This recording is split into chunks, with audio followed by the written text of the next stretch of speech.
vast quivering mass of tormented, hungry, careworn and bewildered human beings gape at the ruins of their cities and their homes. We must build a kind of United States of Europe. Britain's wartime leader, Winston Churchill, led the way in calling for European states to come together to heal the wounds of war and prevent future conflict. 70 years later, it is the British that have put that dream in jeopardy with an historic vote to leave the European Union. The UK has voted to leave the European Union. Independence Day! Most people thought that the referendum could be won. I think it's a kamikaze. The decisions that political leaders make on both sides of the Channel in the next year and a half are going to define what happens in Europe for the next 50 years. The EU is being buffeted by gale force winds. It's very tempting to think in terms of a replay of the 1930s. United States of Europe, as Winston Churchill has said, I think this is quite impossible to do now. Peace is not something that is guaranteed. The Brexit vote has sent shockwaves across the rest of Europe. For the UK, it means unpicking the legal, economic and political complexities of over 40 years of membership. But what will its effect be on the rest of Europe? Some fear that Brexit could herald the end of the European dream.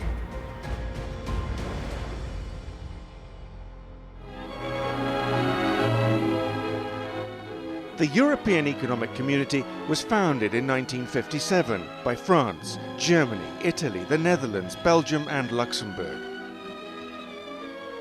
But it took until 1973 for the UK to sign up. Britain has always been a reluctant European. The same happened when the Football World Cup was set up. We felt we were sort of top nation and we didn't really need to trouble ourselves. Ultimately, it was envy of their economic success that made the UK want to join the club. All this is obviously good news for German shipbuilding yards, which will soon be very active again, no doubt. The empire was gone or going. Our economy was not doing well. When it began to become an economic success story, Britain, having missed the boat, decided that we wanted to jump on board. Our entry into the EEC will make Europe the most powerful trading bloc in the world. The ink was hardly dry on the accession documents before another referendum was being held on whether to leave 2 years later.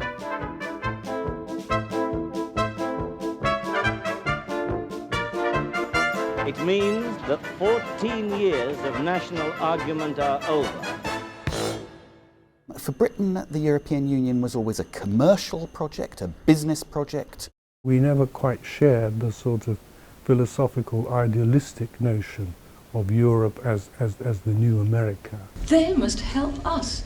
We've got the problem.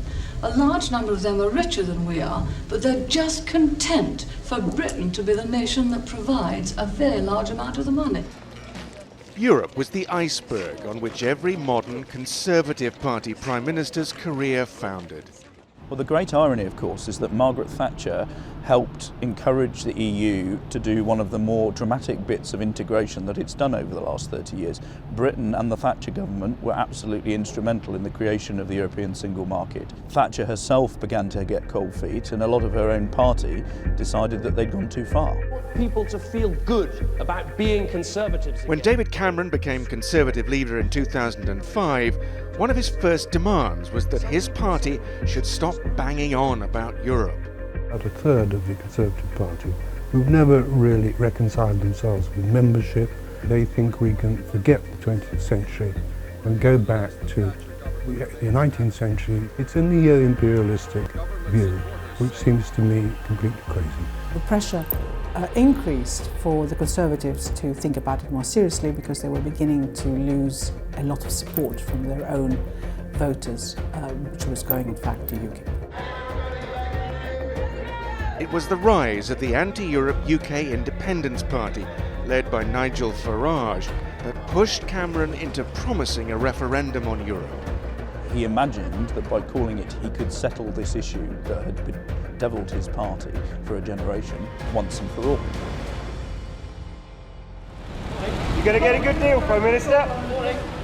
There was a huge sense of political drama built around the European summit in February. I was here till 5 o'clock this morning working through this, and we've made some progress, but there's still no deal. He had to achieve something big, something fundamental. And something fundamental when it comes to the European Union is the reform of the principles of the European Union, what we call the principle of free movement of capital, service and people. And it was always clear from the beginning he wouldn't get any of this. You can't hope to control EU migration into your country and at the same time remain a part of the single market. And that's really what the European Union stands for, and it ain't gonna budge. David Cameron came away with minor concessions on things like migrants' access to welfare. He hoped the deal would be enough to settle the question of Britain's membership of the EU once and for all. David Cameron needed to bring back something on the control of immigration. And in the end, he settled for some kind of control of benefits, which didn't tackle the key issue that the public wanted settled. At one level, it was an internal party issue, but it was also a huge gamble. Our plan for Europe gives us the best of both worlds. The problem was Cameron didn't think he was going to lose, and so he thought it was acceptable to fob off the public with what was a pretty watered-down, milquetoast kind of deal. The idea to put a question as complex as the membership of the European Union to a referendum and putting the simple question of yes and no, do you want to remain or do you want to leave, that was irresponsible. Things started to go wrong for Cameron from the start. I don't think anybody could realistically claim that this is fundamental reform. In what some argue was the fatal blow to the Remain camp, his fellow Old Etonian Boris Johnson, one of the most popular politicians of his generation, joined Leave. Now can we do it? Yeah. The loss of Boris Johnson was a huge blow for David Cameron, and he knew it at the time. He had polling that showed if Boris was with him, the chances were he would have been able to sell that slightly shoddy deal. Hi, it's David Cameron on the line. You had this extraordinary position of two former schoolboy rivals in whose hands the destiny of Britain turned out to lie. What followed were months of claim and counterclaim in a debate that became increasingly hostile and heated. What were later admitted to be untruths and exaggerations were told on both sides. Do you think that the British taxpayer should be supporting Spanish bullfighting? No! Absolutely not. The shock to our economy after leaving Europe would tip the country into recession. At least 500,000 jobs would be lost. It is irresponsible to have an open door. At the moment, we have no control over our borders. Think about the hopes and dreams of your children and grandchildren. In the end, the immigration argument was the most effective. David Cameron found himself at the bad end of a stick that had been getting bigger and bigger for a generation as a result of politicians of all mainstream political parties failing to acknowledge that there were a group of people out there who did not benefit from immigration, did not benefit from globalisation, and were looking for someone to blame. We just were not prepared for this influx of people, even though we actively encouraged it. So it was a failure of policy. We saw people blaming the European Union for problems that actually weren't of the European Union's making. We honestly hope that the UK will stay in Europe. We love the UK people, they want them to stay in Europe. The campaign was followed with a mixture of concern and disbelief around Europe. There was a lot of hope by the German public that the Brits would stay. On the eve of polling, the Remain camp appeared ahead in the polls, but not for the first time the pollsters were wrong.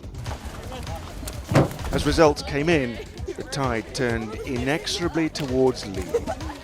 David Cameron felt up until just gone midnight on referendum night that he was going to win the referendum.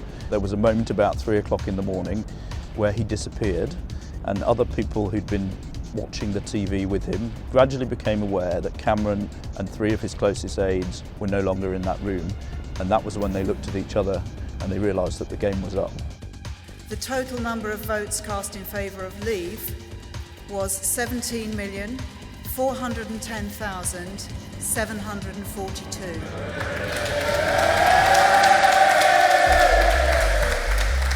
A new goal, an independent United Kingdom. How about that? The political consequences were almost immediate.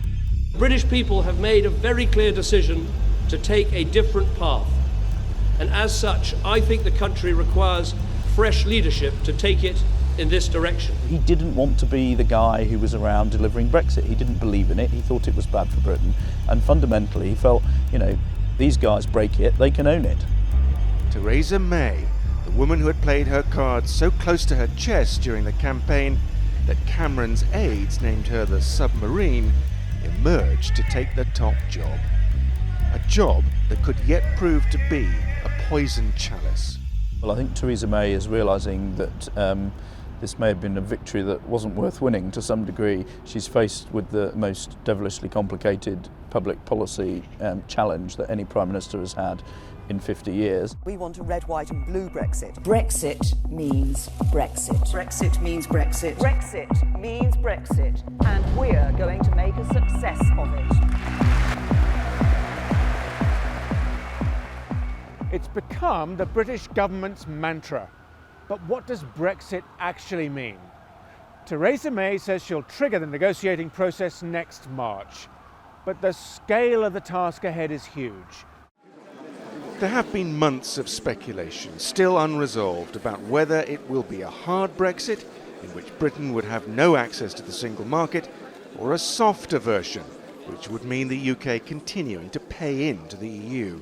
The government's Brexit plan in chaos. Leaked memos and media reports say that the British government still doesn't have a clear plan for Brexit, almost 6 months after the vote. The memo proved there's no Brexit plan. With every day that's passing, unfortunately, you have the impression they don't know what they're doing. But despite court challenges and demonstrations, there is no political appetite at Westminster to go against the will of the people. Brexit sent shockwaves across Europe. It was the first sign of the rising populism that was to challenge political certainties from Europe to America throughout 2016. In 2017, there are crucial elections in France, Germany, the Netherlands, and probably Italy. Coming up, we ask whether the European dream can survive the storms of the coming year.